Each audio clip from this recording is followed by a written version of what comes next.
स्वागत है आपका हमारे चैनल में। मैं रानी गुप्ता आपके साथ। बड़ी खबर सामने आ रही है। आपको बता दें कि सुप्रीम कोर्ट ने उद्धव ठाकरे की याचिका को स्वीकार कर लिया है और इसको लेकर के सुनवाई सुप्रीम कोर्ट में शुरू हो चुकी है। देखने को मिला कि कपिल सिब्बल जो कि उद्धव ठाकरे की ओर से कपिल सिब्बल जो कि उद्धव ठाकरे गुट के वकील है, उन्होंने ये दलील पेश की है कि चुनाव आयोग ने जो फैसला दिया है, कम से कम सुप्रीम कोर्ट के फैसले का इंतजार कर लेना चाहिए था, उसके बाद इलेक्शन कमीशन को अपना फैसला सुनाना चाहिए था। आपको बता दें, दरअसल देखने को मिला था कि कैसे इलेक्शन कमीशन ने शिवसेना का नाम और चुनाव चिन्ह दोनों ही शिंदे गुट के नाम कर दिया है। ऐसे में उद्धव ठाकरे गुट की बौखलाहट दिखाई दे रही है और उन्होंने कहीं ना कहीं पहले ही ये संकेत दे दिए थे कि वो इसके खिलाफ सुप्रीम कोर्ट में याचिका दायर करेंगे और इस बात की भनक पहले से ही शिंदे गुट को थी और उन्होंने पहले से ही सुप्रीम कोर्ट में कैविएट याचिका दायर कर रखी थी। यानी कि जब तक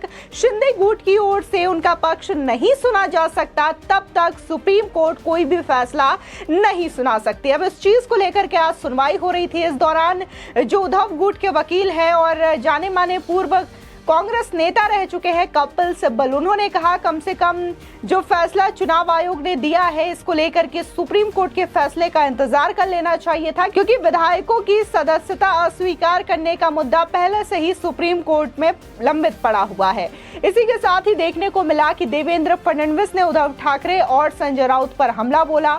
उनका कहना है कि उद्धव ठाकरे की डिक्शनरी में केवल 15 से 20 वर्ड्स है, जिसको कि बार बार संजय राउत दोहराते हुए नजर आते हैं। आपको बता दें कि संजय राउत बार बार इस तरीके का आरोप लगा रहे हैं। उनका कहना है कि इलेक्शन कमीशन ने जो भी फैसला लिया है वो इसलिए लिया है क्योंकि इलेक्शन कमीशन जो है वो बीजेपी की गुलाम है और ये जो पूरी डील है वो 2000 करोड़ रुपए की हुई है, जिसकी वजह से शिंदे गुट को इलेक्शन कमीशन ने शिवसेना का नाम और चुनाव चिन्ह दोनों सौंप दिया है।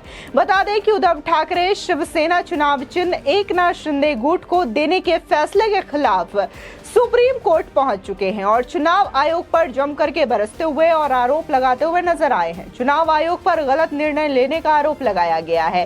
उद्धव ठाकरे की ओर से सुप्रीम कोर्ट में पेश हुए वकील कपिल सिब्बल ने ये कहा कि चुनाव आयोग को अभी थोड़ा इंतजार करना चाहिए था। सुप्रीम कोर्ट में चुनाव आयोग के फैसले के खिलाफ याचिका पर बुधवार 3:30 पर सुनवाई होगी। आपको बता दें कि सिब्बल ने चुनाव चिन्ह का मुद्दा संविधान पीठ के सामने भी उठाया और इस दौरान उन्होंने ये कहा कि चुनाव आयोग को सुप्रीम कोर्ट के अंतिम फैसले का इंतजार करना चाहिए था।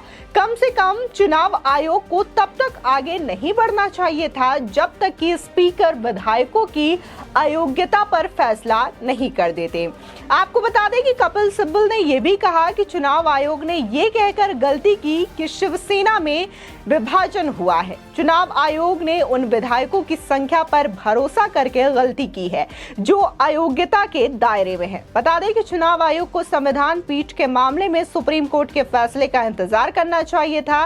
शिंदे गुट के विधायकों के अयोग्य होने की संभावना है। जब इस मामले पर कल सुनवाई होगी तब इस अदालत को इस मुद्दे की जांच करनी चाहिए, ये भी कपिल सिब्बल का कहना है। बता दें कि इस पर सीजेआई डीवाई चंद्रचूड़ ने ये कहा, लेकिन आपने कल जो याचिका दायर की है वो चुनाव आयोग के फैसले के खिलाफ एक स्वतंत्र चुनौती है।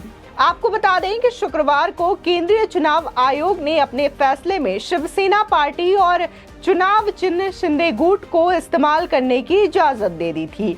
अब इस पर सवाल उठाते हुए शिवसेना ने ये कहा है कि चुनाव आयोग ने 1999 के संविधान पर विचार किया, जबकि 2018 का संशोधित संविधान लागू था। उन्हें 2018 के संविधान को रिकॉर्ड पर रखने के लिए अधिक समय नहीं दिया गया था। 2018 के संशोधित संविधान के अनुसार शिवसेना प्रमुख पार्टी में सर्वोच्च प्राधिकारी होंगे जो किसी भी पद पर नियुक्तियों को रोक सकते हैं, हटा सकते हैं या रद्द कर सकते हैं और जिनके निर्णय सभी पार्टी मामलों पर अंतिम है। वहीं दूसरी ओर अगर बात करें तो उद्धव ठाकरे की मुसीबतें भी लगातार बढ़ती ही जा रही है। पहले पार्टी का नाम और निशान गया, फिर विधान भवन में पार्टी का ऑफिस भी चला गया है। अब बीएमसी हेडक्वार्टर पर शिंदे गुट की नजर है। वहीं शिंदे गुट ने महाराष्ट्र असेंबली में बने शिवसेना के ऑफिस पर दावा ठोक दिया है। शिंदे गुट के विधायकों ने ऑफिस को अपने अधिकार में ले लिया है। बता दें कि मुंबई के शिवसेना भवन में उद्धव गुट की मीटिंग से पहले शिंदे गुट के नेता सदा सरमरकर ने कहा कि हम किसी प्रॉपर्टी पर ध्यान नहीं दे रहे हैं। न सिर्फ सेना भवन बल्कि हमारे लिए पार्टी की हर शाखा एक मंदिर है। आपको बता दें, इससे पहले इस विवाद को लेकर उद्धव ठाकरे ने यह आरोप लगाया था कि चुनाव आयोग ने उनके साथ न्याय नहीं किया है। उन्होंने कहा था कि उनसे उनका सब कुछ चुरा लिया गया है, छीन लिया गया है। पार्टी का नाम, पार्टी का चुनाव चिन्ह, सब कुछ चुराया गया है। ठाकरे ने यह भी कहा था कि वो लोग ठाकरे नाम नहीं चुरा सकते। हम चुनाव आयोग के फैसले के खिलाफ सुप्रीम कोर्ट जाएंगे और मामले की सुनवाई होगी।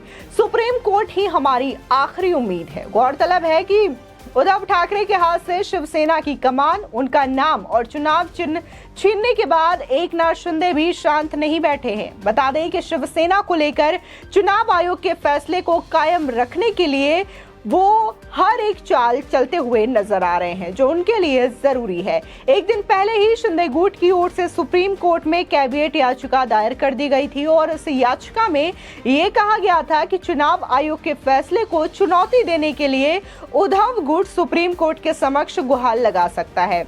ऐसे में इस मामले में कोई भी फैसला सुनाने से पहले सुप्रीम कोर्ट महाराष्ट्र सरकार की दलील को भी सुन ले। आपको बता दें कि चुनाव आयोग ने जो फैसला सुनाया है और चुनाव चिन्ह तीर कमान शिंदे गुट को सौंप दिया है और इसी के साथ ही शिवसेना के नाम का इस्तेमाल भी अब शिंदे गुट कर सकता है। इस चीज को लेकर के जहां बार बार शिंदे गुट की ओर से खुशी जताई जा रही है, उनका कहना है कि ये लोकतंत्र की जीत है और इसको लेकर के भारी जश्न मनाते हुए शिंदे गुट के कार्यकर्ता नजर आए।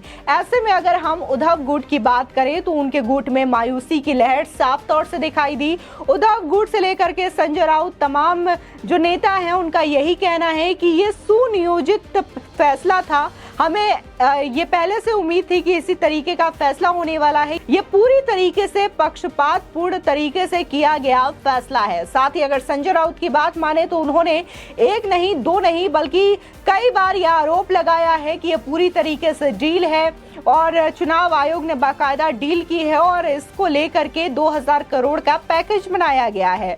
साथ ही उन्होंने नाम और चुनाव चिन्ह को लेकर के आरोप लगाया। तो इसी के साथ ही उन्होंने ये भी कहा है कि शिवसेना के तमाम विधायकों को खरीदने के लिए भी अलग से पैकेज निर्धारित किया गया था। उन्होंने बाकायदा रेट कार्ड का लिस्ट बताया है। उनका कहना है कि तमाम कॉर्पोरेटर्स को लेकर के, कार्यकर्ताओं को लेकर के, विधायकों को लेकर के एक रेट लिस्ट तैयार की गई थी, जिसके अंतर्गत ये तमाम डील हुई है।